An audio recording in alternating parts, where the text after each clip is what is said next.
Hey yo, first and foremost, shout out to Lamont Roach and Tank. That was a great fight. I enjoyed it. But yo, I'm making this video because for the whole build up, y'all were killing me over my victory over Lamont, saying that he wasn't worthy of the Tank fight. But at the end of the day, I don't care what y'all say.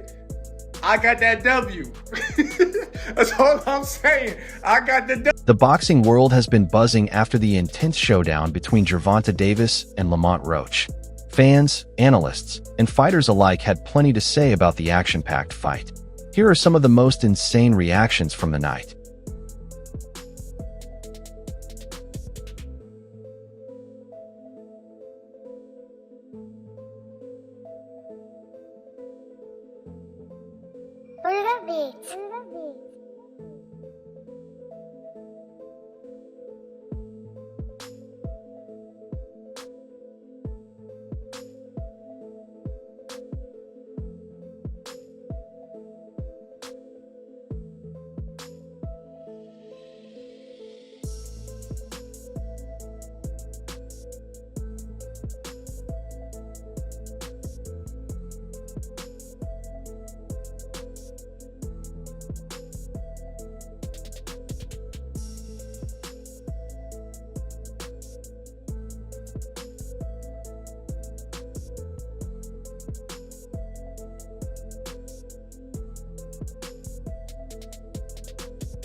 The history between Gervonta Davis and Lamont Roach added an extra layer of intensity to their recent clash.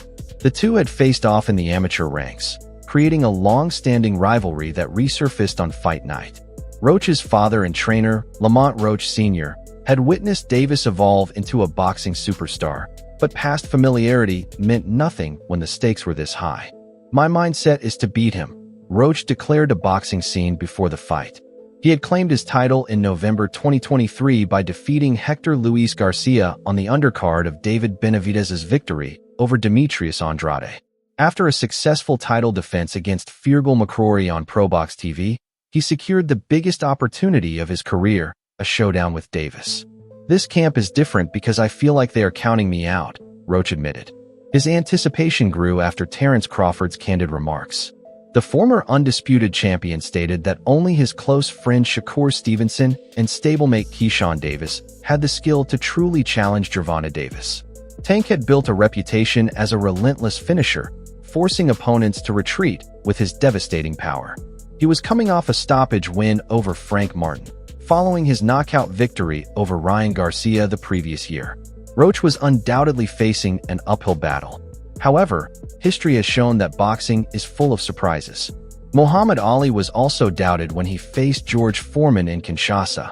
What followed became legendary. Roach, aware of the challenge ahead, wasted no time embracing the moment. "Roses are red, violets are blue. March 1st sounds like, and the new," Roach declared, signaling his confidence. This fight wasn't just about a title defense for Davis or another opportunity for Roach. It was personal. Their rivalry, dating back to 2011, had led them to this defining moment. Over a decade had passed since Gervonta Davis bested Lamont Roach twice in the amateurs, but Roach had never let go of the sting of those losses. Now, with a chance at redemption, he wasn't shy about making his intentions known. However, if there's one thing Davis doesn't do, it's back down, especially when the trash talk starts flying. The moment Roach Jr. spoke up, Tank was quick to respond. "Roses are red, violets are blue. March 1st sounds like, don't worry baby, you'll be home soon from the hospital," Davis fired back. It didn't take long for fans to flood in with their reactions. Some loved the back and forth, others dismissed it, but one thing was certain: the build-up to the fight had just gotten even more intense. While Roach and Davis traded verbal shots, Terence Crawford may have added fuel to the fire. Alongside Shakur Stevenson and others rallying behind Keyshawn Davis, Crawford addressed reporters, shifting the conversation toward a possible unification bout involving Gervonta Davis. When asked about potential matchups, Crawford remained unfazed. "Whoever," he shrugged, before adding, "Tank knows what he's up against when he fights Shakur or Keyshawn." The familiar criticism of Davis resurfaced. Many, including Crawford, believed he had yet to face true elite-level opposition. They might have a little skill here and there, but mentally, they're not going to be able to keep it up for a whole fight, Crawford explained. So, was Lamont Roach Jr. among the fighters Crawford didn't see as a real threat? He didn't mention Roach's name when discussing the potential challengers who could hand Davis his first loss. "Those two guys, Shakur and Keyshawn, you know what I mean. They're the ones who are going to give Tank his first defeat," Crawford concluded. I said it on Twitter. It went viral when I said the top 5 thing. A lot of people agreed. A lot of people disagreed. Tank said I was a meat lover. He came in, he was like, "Oh, this guy, you a meat lover." But Tank would never even think about hesitating to come up to 154. All right, what about 47 though? Yes, if he get to pick his opponent. If Tank get to pick his opponent, he would do it. But Tank would never come from 35 to 54. Former champion Mikey Garcia shared his thoughts on the highly anticipated showdown between Gervonta Davis and Lamont Roach in an interview with Fight Hub TV. While breaking down the matchup, Garcia also explained why he wasn't particularly excited about the idea of Davis eventually facing Shakur Stevenson. Despite his lack of enthusiasm, many still view a potential unification bout between Davis and Stevenson as one of the most intriguing and unpredictable fights in boxing. Before the fight, Garcia made his stance clear. "I think Tank is one of the very best fighters, definitely in the lightweight division. I don't think Roach would be a huge threat for Tank. Tank is very talented, very skilled, and also very experienced at this point. Now, he's fought and seen pretty much every style there is. His power is tremendous. He has that knockout punch and the confidence to use it. Garcia further emphasized why he couldn't pick against Davis. It's hard to go against Tank. Again, not to disrespect Roach, but I think Tank is a beast, and he's been proving it every fight. He probably will win. Shakur Stevenson is the embodiment of the hit and don't get hit philosophy, using his movement, defense, and speed to dominate opponents while cruising to decisive victories. Though some have criticized his recent performances for lacking excitement, Stevenson remains confident that when the stakes are high, he'll rise to the occasion and deliver his best. Mikey Garcia weighed in on a potential Davis versus Stevenson fight, admitting he wasn't particularly excited about the matchup. I'm actually not a very big fan of that fight. Now, I do believe Shakur Stevenson is a great fighter as well. He's got the skills, he's got the talent. Great boxer, super talented with footwork, speed, reflexes, counterpunching ability. He's one of the very, very best, Garcia said. However, Garcia explained why Stevenson's style didn't appeal to him as a fan. I'm not a fan of that fight because Shakur Stevenson is the kind of fighter that's going to fight his fight regardless of what the critics, the fans, or anybody wants to see. Winning is winning for him. While Garcia respected Stevenson's abilities and gave him full credit, he admitted he preferred to see other matchups in the division. Garcia expressed a preference for a showdown between Tank Davis and Vasily Lomachenko, believing that Lomachenko, despite his exceptional footwork, speed, and reflexes, was more willing to engage in an actual fight. Shakur Stevenson's going to be a dull, not as exciting matchup, and I think that's why he's going to have a tough time getting some of these big fights, Garcia stated. Until he changes his style a bit and shows up a little more, maybe then he'll get these fights. But until then, I don't think Tank fights him or anybody that's a serious threat. Shakur, again, great fighter as far as skills, but not a great fighter for the fans. Enter Tank Davis, a knockout artist whose fights rarely see the final bell. Hailing from Baltimore, Davis has built a reputation for delivering jaw-dropping finishes, with a highlight reel that rivals the sport's best. Whispers from the gym suggest he isn't just overwhelming opponents in the ring, but also leaving much heavier sparring partners battered behind closed doors. Meanwhile, veteran boxing commentator Jim Lampley predicted before the fight that Davis would secure his 31st career win and his 29th knockout. He breaks them. Lampley continued, emphasizing that Lamont Roach Jr. had done his best to remain optimistic. Roach pointed out his past experience facing Davis in the amateur ranks and claimed familiarity with the 135-pound champion's precision, power, and style. He expressed his hunger to fulfill his dreams of becoming a legend and recognized the financial opportunities that could follow an upset victory. However, Lampley noted a critical issue. Roach had yet to provide a convincing strategy for solving the puzzle that had led to Davis producing a long list of spectacular knockouts. This dominance has made Davis one of the biggest and fastest rising names in boxing. Crawford had already suggested that only select fighters, like Shakur Stevenson and Keyshawn Davis, could hand Davis his first loss. Roach was not on that list. Even if Tank didn't possess his shocking punching power, he would still be an elite lightweight, Lampley said. His crafty southpaw style, clever footwork, and undeniable killer instinct make him dangerous. But it's his raw power that truly sets him apart. He doesn't just beat his opponents, he breaks them into a bird's nest. Lampley emphasized that Davis's knockouts are not just powerful but also artistic, comparable to the early days of Mike Tyson's career when his finishes left audiences in awe. Davis has evolved beyond the developmental phase, yet he continues to dominate and dismantle opponents with a level of precision and explosiveness that leaves them stunned. While Roach had insisted he had grown as a fighter, Lampley was unconvinced. He believed that the outcome of the fight was already set in stone.